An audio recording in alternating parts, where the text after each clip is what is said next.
नमस्कार दोस्तों, आज हम बात करेंगे नारीवाद की अवधारणा पर। उसके पहले मैं आप लोगों से कहना चाहूँगा कि आप लोगों का पढ़ाई के प्रति उदासीन व्यवहार है, जिसे आप परिवर्तित करें और अधिक से अधिक वीडियो देखें और उससे नोट्स बनाएं। तभी आपकी बेहतर तैयारी हो पाएगी।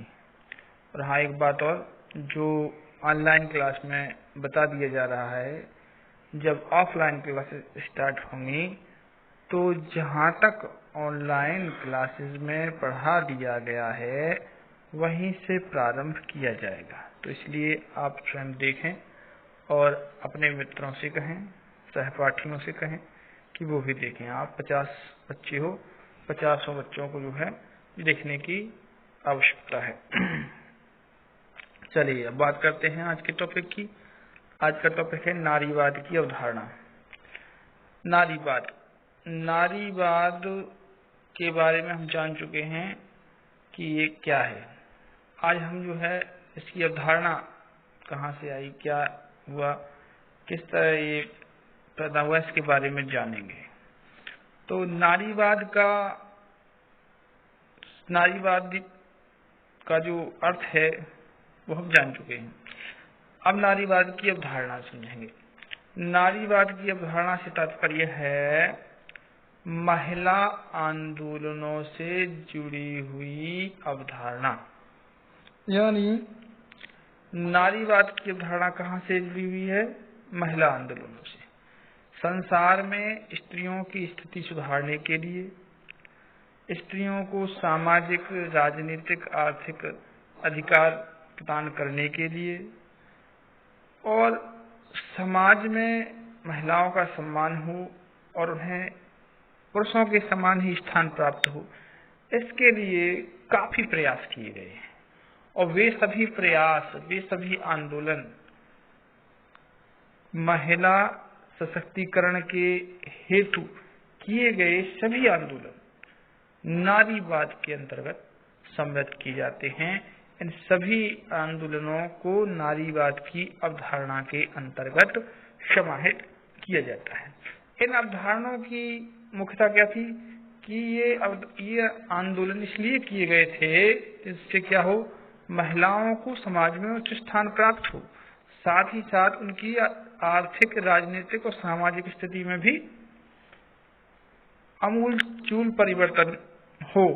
ऐसी अवधारणा से ये आंदोलन किए गए थे। नारीवाद, चूंकि हम सभी जानते हैं कि वर्तमान आधुनिक युग से पहले जो व्यवस्था थी, उस व्यवस्था में नारियों को उचित स्थान प्रदान नहीं किया गया था। वे दूसरे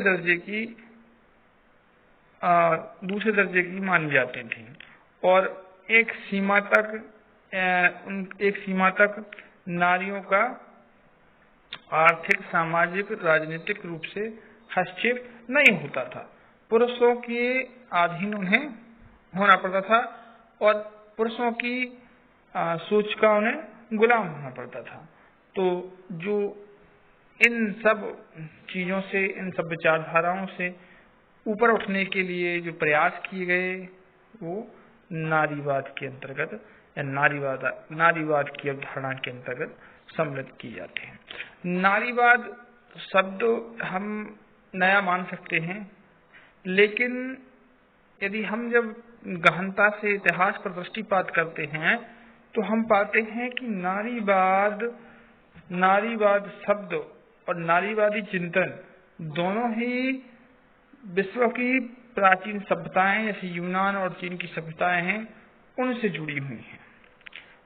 लेकिन अगर संदर्भित बात करें और हम ये ध्यान दें कि ये प्रचलन में कब आया, तो हम ये पाते हैं कि मुख्य रूप से नारीवाद की अवधारणा का प्रारंभ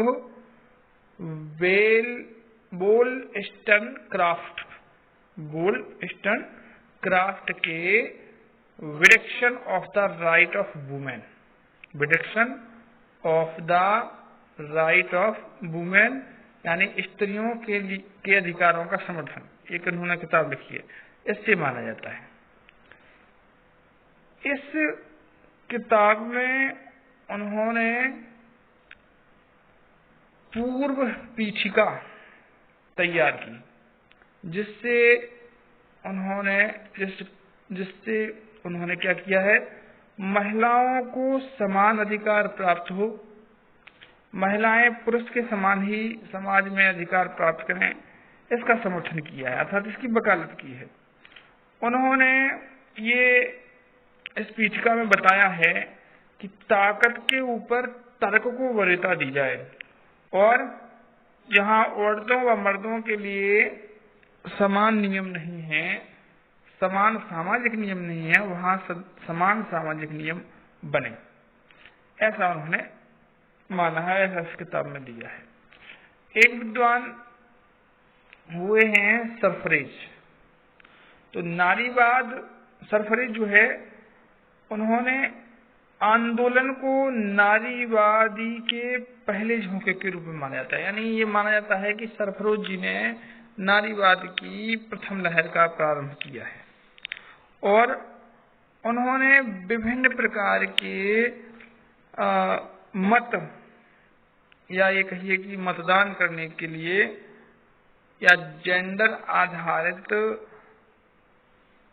अंतर के लिए, या जेंडर आधारित सामाजिक स्थिति में नारियों की स्थिति को सुदृढ़ बनाने के लिए समर्थन दिया। और इस प्रथम लहर का अंत भी सरफरेज के द्वारा किए गए प्रयासों की स्वीकारता के साथ होता है। अर्थात चूंकि इन्होंने 19वीं शताब्दी में स्त्रियों को मतदान में सम्मिलित करने के लिए, मतदान का अधिकार देने के लिए जो है प्रयास किया, और वो प्रयास सफल रहा। न्यूजीलैंड में 1893 ईस्वी में स्त्रियों को वोट डालने का अधिकार प्राप्त हुआ। कब हुआ? 1893 ईस्वी में। तो ये इनकी सफलता रही, और इसी सफलता के साथ जो है नारीवाद की प्रथम लहर का अंत हो जाता है। और भी कुछ विद्वान हुए जैसे जिन्होंने महिलाओं और पुरुषों की समानता की बात कही।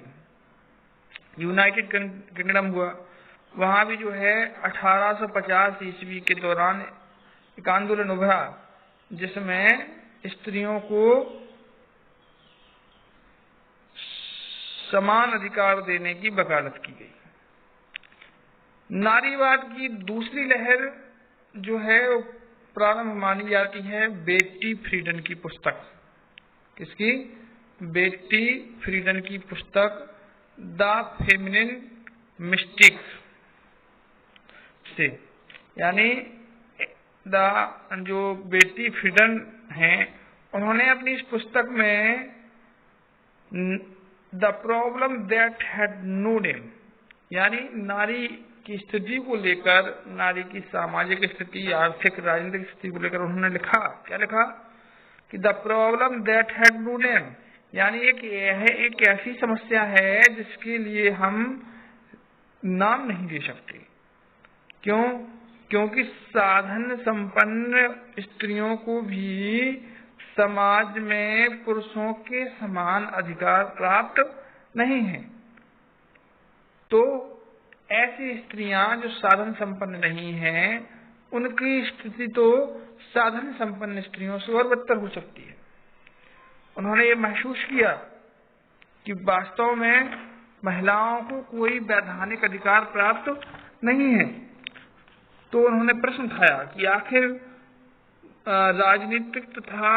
राजनीतिक, वैधानिक, आर्थिक, सामाजिक रूप से महिलाओं को उनके अधिकार से वंचित क्यों किया जा रहा है।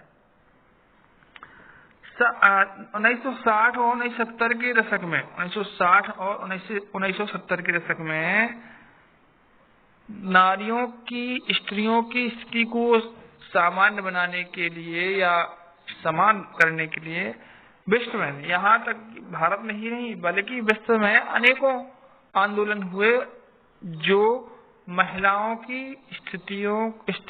सामाजिक स्थिति को सुदृढ़ करने के लिए संजीवनी से कम ना थी। नारीवाद जो है सेक्स और जेंडर के बीच के विभेद को प्रमुख रूप से रेखांकित करता है। एक विद्वान हुए हैं सिमोन डी बोबुआर, वो कहते हैं क्या कहते हैं कि हमें हमेशा याद रखना चाहिए कि महिला पैदा नहीं होती, उन्हें बनाया जाता है। अर्थात उनका मतलब था कि महिलाओं को उनकी भूमिका के आधार पर परिभाषित किया जाता है, जबकि उनकी भूमिका समाज में बहुत ही महत्वपूर्ण होती है, लेकिन उनकी भूमिका के अनुरूप उन्हें समाज में स्थान नहीं दिया जाता है। इसके लिए परंपरावादी विचारधारा का प्रचलन मुख्य रूप से उत्तरदायी होता है, ऐसा वो मानती थी। और परंपरावादी विचारधारा ने ही जेंडर विभाजन प्रकृति को विद्यमान रखा, जिससे लिंग के आधार पर स्त्रियों को समाज में हमेशा कमतर आंका गया। उनका तर्क है, नारीवादियों का यह तर्क है कि लिंग स्त्री व पुरुष के जैविक अंतर को बताता है। ये अंतर प्राकृतिक है तथा परिणामतः परिवर्तनीय नहीं है। जेंडर एक सांस्कृतिक शब्दावली है। कैसी है? सांस्कृतिक शब्दावली है तथा यह समाज द्वारा स्त्री व पुरुष को सौंपी गई भूमिका को इंगित करता है तथा यह भूमिका स्त्रीत्व तथा पुरुषत्व के विभेद पर आधारित होती है। प्रतिसत्तात्मक विचार सेक्स तथा जेंडर के मध्य के अंतर को धुंधला बना देता है। यह मानकर चलते हैं कि सभी प्रकार के अंतर, चाहे वो सामाजिक हो या सांस्कृतिक हो, जैविक तथा शारीरिक अंतरों पर आधारित होती है। इसलिए नारीवादी विश्वास करते हैं कि स्त्री व पुरुष के मध्य जैविकीय अंतर सूक्ष्म है तथा इस आधार पर जेंडर विभेद को न्यायोचित नहीं ठहराया जा सकता। या ये कह सकते हैं हम कि सेक्स या जेंडर के आधार पर नारियों को समाज में निम्न स्थान नहीं दिया जा सकता, ऐसा उनका मानना था। अब हम बात करते हैं नारीवाद के प्रकारों की। तो नारीवाद के प्रमुख रूप से 4 प्रकार हैं। सबसे पहला है उदार नारीवाद। कैसा? उदार। दूसरा है रेडिकल या इसी को बोलते हैं उग्रवादी नारीवाद। तीसरा है समाजवादी या मार्क्सवादी नारीवाद और चौथा है उत्तर आधुनिकतावादी नारीवाद। इन चारों प्रकारों के बारे में हम लोग अगले वीडियो में विस्तृत रूप में पढ़ेंगे। कोरोना काल है, सभी लोग सुरक्षित रहें और अपने परिजनों, अपने सभी सहपाठियों, सभी दोस्तों को, सभी को सुरक्षित रखें और घर से तभी निकलें जब अत्यंत आवश्यक कार्य हो, अन्यथा अपने घर पर ही सुरक्षित रहें। और जब 1 से 2 लोग बैठे हों तो मास्क का प्रयोग जरूर करें और सामान्य लक्षण होने पर भी तुरंत अपनी जांच कराएं और डॉक्टर के पास जाएं, क्योंकि जान है तो जहान है और हम सभी को जो है सुरक्षित रहना है, सुरक्षित रखना है और सुरक्षित होकर इस महामारी का सामना करना है। जय हिंद, जय भारत। जय हिंद।